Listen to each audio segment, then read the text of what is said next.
The Festival by H.P. Lovecraft. I was far from home, and the spell of the eastern sea was upon me. In the twilight, I heard it pounding on the rocks, and I knew it lay just over the hill where the twisting willows writhed against the clearing sky and the first stars of evening. And because my fathers had called me to the old town beyond, I pushed on through the shallow, new fallen snow along the road that soared lonely up to where Aldebaran twinkled among the trees, on toward the very ancient town I had never seen but often dreamed of. It was the Yuletide that men call Christmas, though they know in their hearts it is older than Bethlehem and Babylon, older than Memphis and mankind. It was the Yuletide, and I had come at last to the ancient sea town where my people had dwelt and kept festival in the elder time when festival was forbidden, where also they had commanded their sons to keep festival once every century, that the memory of primal secrets might not be forgotten. Mine were an old people, and were old even when this land was settled 300 years before. And they were strange because they had come as dark, furtive folk from opiate southern gardens of orchids, and spoken another tongue before they learnt the tongue of the blue-eyed fishers. And now they were scattered and shared only the rituals of mysteries that none living could understand. I was the only one who came back that night to the old fishing town as legend bade, for only the poor and the lonely remember. Then beyond the hill's crest I saw Kingsport outspread frostily in the gloaming, snowy Kingsport with its ancient vanes and steeples, ridge poles and chimney pots, wharves and small bridges, willow trees and graveyards, endless labyrinths of steep, narrow, crooked streets and dizzying church-crowned central peak that time durst not touch. Ceaseless mazes of colonial houses piled and scattered in all angles and levels like a child's disorganized blocks. Antiquity hovering on gray wings over winter-whitened gables and bramble roofs, fanlights and small paned windows one by one gleaming out in the cold dusk to join Orion and the archaic stars. And against the rotting wharves the sea pounded, the secretive, immemorial sea out which the people had come in the elder time. Beside the road at its crest a still higher summit rose, oblique and windswept, and I saw it was a burying ground where black gravestones stuck ghoulishly through the snow like the decayed fingernails of a gigantic corpse. The printless road was very lonely, and sometimes I thought I heard a distant, horrible creaking as of the gibbet of the wind. They had hanged 4 kinsmen of mine for witchcraft in 1692, but I did not know just where. As the road wound down the seaward slope, I listened for the merry sounds of a village at evening, but did not hear them.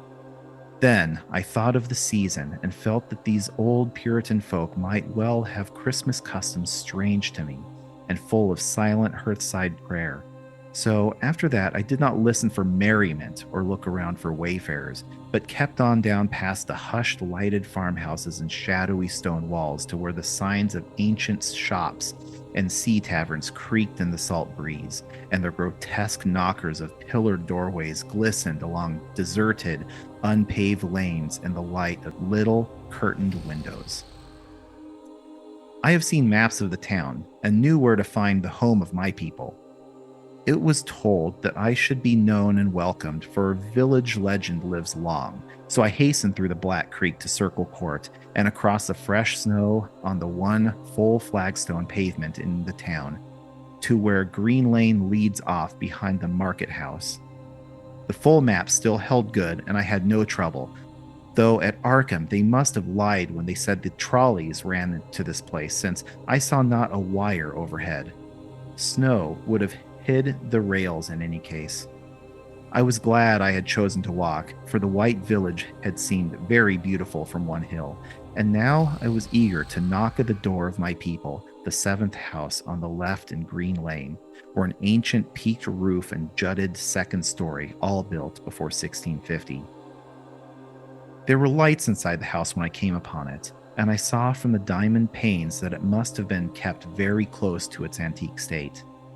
The upper part overhung the narrow grass-grown street and nearly met the overhanging part of the house opposite, so that I was almost in a tunnel when the low stone doorstep wholly free from the snow. There was no sidewalk, but many houses had high doors reached by double flights of steps with iron railings. It was an odd scene, and because I was strange to New England, I had never known its like before. Though it pleased me, I would have relished it better if there had been footprints in the snow, and people in the streets, and a few windows without drawn curtains. When I sounded the archaic iron knocker, I was half afraid. Some fear had been gathering in me, perhaps because of the strangeness of my heritage and the bleakness of the evening and the queerness of the silence in that aged town of curious customs. And when my knock was answered, I was fully afraid because I had not heard any footsteps before the door creaked open. But I was not afraid long, for the gowned, slippered old man in the doorway had a bland face that reassured me, and though he made signs that he was dumb, he wrote a quaint and ancient welcome with the stylus and wax tablet he carried. He beckoned me into a low, candlelit room with massive exposed rafters and dark, stiff, sparse furniture of the 17th century. The past was vivid there, for not an attribute was missing. There was a cavernous fireplace and a spinning wheel at which a bent old woman in loose wrapper and deep poke bonnet sat back towards me, silently spinning despite the festive season.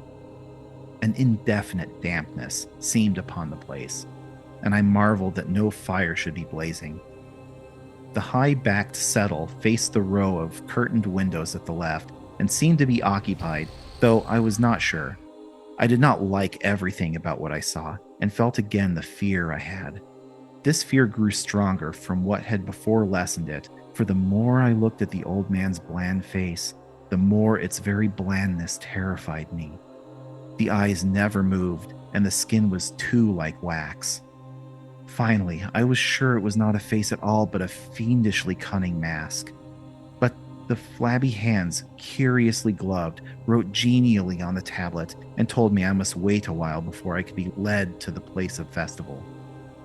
Pointing to a chair table and pile of books, the old man now left the room, and when I sat down to read, I saw the books were hoary and moldy, and that they included the old Maurister's wild marvels of science, the terrible Sadducetus Triumphatus of Joseph Glanville, published in 1681, the shocking Demonolatra of Regius, printed in 1595 at Lyons, and worst of all, the unmentionable Necronomicon of the mad Arab Abdul Azarid, and Olaus Wormius's forbidden Latin translation, a book which I had never seen, but of which I had heard monstrous things whispered.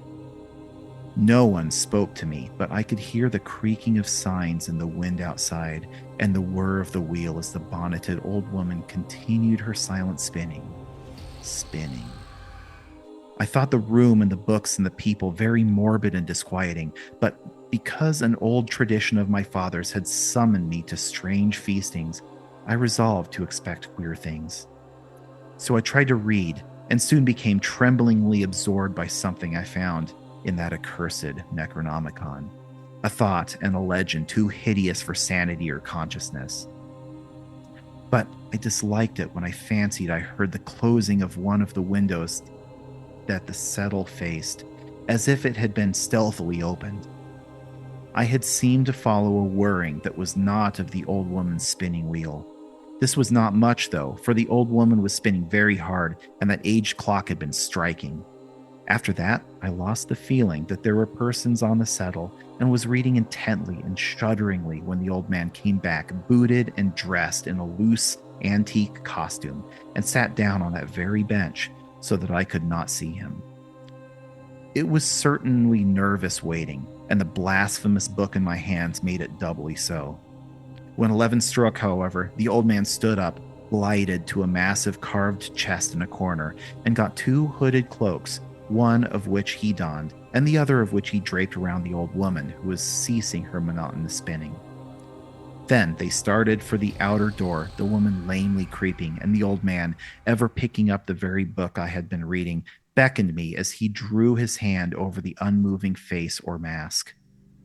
We went out into the moonless and tortuous network of that incredibly ancient town, went out as the lights in the curtained windows disappeared one by one, and the dog star leered at the throng of cowled, cloaked figures that poured silently from every doorway and formed monstrous processions up the street and that, past the creaking signs and the antediluvian gables, the thatched roofs and the diamond-paned windows, threading precipitous lanes where decaying houses overlapped and crumbled together, gliding across open courts and churchyards where the bobbing lanterns made eldritch drunken constellations. Amid these hushed throngs, I followed my voiceless guides, jostled by elbows that seemed preternaturally soft, and pressed by chests and stomachs that seemed abnormally pulpy, but seeing never a face and hearing never a word. Up, up, up. The eerie columns slithered, and I saw that all the travelers were converging as they flowed near a sort of focus of crazy alleys at the top of a high hill in the center of the town, where perched a great white church. I had seen it from the road's crest when I looked at Kingsport in the new dusk, and it had made me shiver because Aldebaran had seemed to balance itself a moment on the ghastly spire. There was an open space around the church, partly a churchyard with spectral shafts, and partly a half-paved square swept nearly bare of snow by the wind, and lined with unwholesomely archaic houses having peaked roofs and overhanging gables. Death fires danced over the tombs, revealing gruesome vistas, though queerly failing to cast any shadows. Past the churchyard, where there were no houses, I could see over the hill's summit and watch the glimmer of stars in the harbor, though in the town was invisible in the dark. Only once in a while a lantern bobbed horribly through the serpentine alleys on its way to overtake the throng that was now slipping speechlessly into the church. I waited till the crowd had oozed into the black doorway and till the stragglers had followed. The old man was pulling at my sleeve, but I was determined to be the last. Then I finally went. The sinister man was old, and the old spinning woman before me. Crossing the threshold into the swarming temple of an unknown darkness, I turned once to look at the outside world as the churchyard phosphorescence cast a sickly glow on the hilltop pavement. And as I did, so I shuddered. For though the wind had not left much snow, a few patches did remain on the path near the door, and in that fleeting backward look, it seemed to my troubled eyes that they bore no mark of passing feet, not even mine. The church was scarce lighted by all the lanterns that had entered it, for most of the throng had already vanished. They had streamed up the aisle between the high white pews to the trap door of the vaults which yawned loathsomely open just before the pulpit, and were now squirming noiselessly in. I followed dumbly down the foot-worn steps and into the dark, suffocating crypt. The tale of that sinuous line of night marchers seemed very horrible, and as I saw them wriggling into a venerable tomb, they seemed more horrible still. Then I noticed that the tomb's floor had an aperture down which the throng was sliding, and in a moment we were all descending an ominous staircase of rough-hewn stone, a narrow, spiral staircase, damp and peculiarly odorous, that wound endlessly down the bowels of the hill past monotonous walls of dripping stone blocks and crumbling mortar. It was a silent, shocking descent, and I observed after a horrible interval that the walls and steps were changing in nature as if chiseled out of the solid rock. What mainly troubled me was that the myriad footfalls made no sound and set no echoes. After more eons of descent, I saw some side passages or burrows leading from unknown recesses of blackness to this shaft of nighted mystery. Soon, they became excessively numerous, like impious catacombs of nameless menace, and their pungent odor of decay grew quite unbearable. Then I saw the lurid shimmering of pale light, and heard the insidious lapping of sunless waters. Again I shivered, for I did not like the things that the night had brought, and wished bitterly that no forefather had summoned me to this primal rite. As the steps and the passage grew broader, I heard another sound, the thin, whining mockery of a feeble flute, and suddenly there spread out before me the boundless vista of an inner world, a vast fungus shore lit by a belching column of sick, greenish flame, and washed by a wide, oily river that flowed from abysses frightful and unsuspected to join the blackest gulfs of immemorial ocean. Fainting and gasping, I looked at the unhallowed erebus of Titan toadstools, leprous fire, and slimy water, and saw the cloaked throngs forming a semicircle around the blazing pillar. It was the Yule rite, older than man and fated to survive him, the primal rite of the solstice and of the spring's promise beyond the snows, the rite of fire and evergreen, light and music. In the Stygian grotto I saw them do the rite, and adore the sick pillar of flame, and throw into the water handfuls gouged out of the viscous vegetation with glittered light in the caloric glare. I saw this, and I saw something amorphously squatted far away from the light, piping noisomely on the flute. And as the thing piped, I thought I heard noxious muffled flutterings in the fetid darkness where I could not see. But what frightened me the most was that flaming column, spouting volcanically from the depths, profound and inconceivable, casting no shadows as healthy flames should, and coating the nitrous stone among a nasty, venomous verdigris. For in all that seething combustion no warmth lay, but only the calmness of death and corruption. The man who had brought me now squirmed to a point directly beside the hideous flame, made stiff ceremonial motions to the semicircle we faced. At certain stages of the ritual, they did groveling obedience, especially when he had held above his head that abhorrent Necronomicon he had taken with him. And I shared all the obediences because I had been summoned to this festival by the writings of my forefathers. Then the old man made a signal to the half-seen flute player in the darkness, which player thereupon changed his feeble drone to a scarce louder drone in another key, precipitating as it did so a horror unthinkable and unexpected. At this horror, I sank nearly to the lynched earth, transfixed with a dread not of this or any world, but only of the mad spaces between the stars.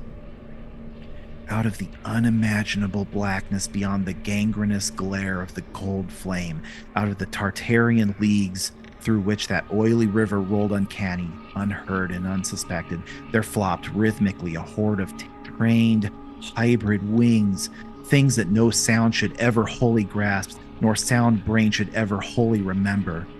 They were not altogether crows, nor moles, nor buzzards, nor ants, nor vampire bats, nor decomposed human beings, but something I cannot and must not recall. They flopped limply along, half with their webbed feet and half with their membranous wings. As they reached the throng of celebrants, the cowled figures seized and mounted them and rode off, one by one, along the reaches of that unlighted river, into pits and galleries of panic, where poisoned springs of feed frightful and discoverable cataracts.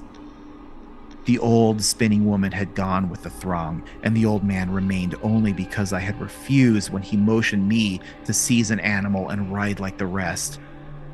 I saw, when staggered to my feet, the amorphous flute player had rolled out of sight, but that two of the beasts were patiently standing by. As I hung back, the old man produced his stylus and tablet and wrote that he was the true deputy of my fathers, who had founded the Yule worship in this ancient place, and that had been decreed I should come back, and that the most secret mysteries were yet to be performed. He wrote this in a very ancient hand, and when I still hesitated, he pulled from his loose robe a seal ring and watch, both with my family arms, to prove that he was what he said. But it was a hideous proof, because I knew from old papers that watch had been buried with my great-great-great-great-grandfather in 1698. Presently, the old man drew back his hood and pointed to the family resemblance in his face, but I only shuddered because I was sure that the face was merely a devilish waxen mask. The flopping animals were now scratching restlessly at the lichens, and I saw the old man was nearly as restless himself. When one of the things began to waddle and edge away, he turned quickly to stop it, so that the suddenness of his motion dislodged the waxen mask from what should have been his head. And then, because that nightmare's position barred me from the stone staircase down which we had come, I flung myself into the oily underground river that bubbled somewhere to the caves of the sea, flung myself into the putrescent juice of Earth's inner horrors before the madness of my screams could bring down upon me all the charnel legions these pest gulfs might conceal. At the hospital, they told me I had been found half frozen in Kingsport Harbor at dawn, clinging to the drafting spar that accident sent to save me. They told me that I had taken the wrong fork of the hill road the night before and fallen over the cliffs at Orange Point, a thing they deduced from the prints found in the snow. There was nothing I could say because everything was wrong. Everything was wrong, with all the broad windows shewing a sea of roofs in which only about 1 in 5 was ancient, and the sound of trolleys and motors in the streets below. They insisted that this was Kingsport, and I could not deny it. When I went delirious at hearing that the hospital stood near the old churchyard on Central Hill, they sent me to St. Mary's Hospital in Arkham, where I could have better care. I liked it there, for the doctors were broad-minded and even lent me their influence in obtaining the carefully sheltered copy of Hal Hazred's objectionable Necronomicon from the library of Miskatonic University. They said something about a psychosis and agreed I had better get any harassing obsessions off my mind. So I read again that hideous chapter and shuddered doubly because it was indeed not new to me. I had seen it before, let footprints tell where they might, and where I was, I had seen it were best forgotten. There was no one in waking hours who could remind me of it, but my dreams are filled with terror because of phrases I dare not quote. I dare quote only one paragraph, put into such English as I can make from the awkward Low Latin. "The nethermost caverns," wrote the mad Arab, "are not for the fathoming of eyes that see, for the marvels are strange and terrific. Cursed the ground where lay thoughts live new and oddly bodied, and evil the mind that is held by no head. Wisely did Ibn Sakrabak say that happy is the tomb where no wizard hath lain, and happy the town at night whose wizards are all ashes. For it is of old rumor that the soul of the devil brought hastes not from this charnel clay, but fats and instructs from the very worm that gnaws, till out of corruption horrid life springs, and the dull scavengers of earth wax crafty to vex it, and swell monstrous to plague it. Great holes secretly are digged where earth's pores ought to suffice, and things had learnt to walk that ought to crawl."